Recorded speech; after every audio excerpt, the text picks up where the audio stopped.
First of all, free diving breakfast.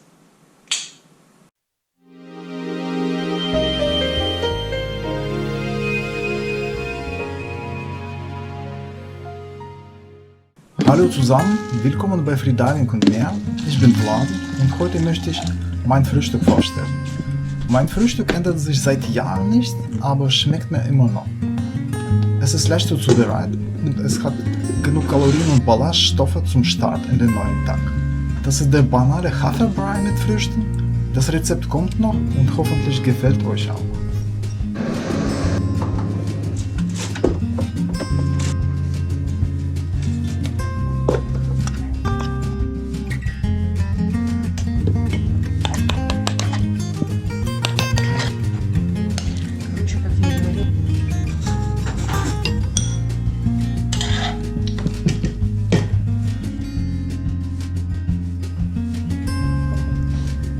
Вкусно?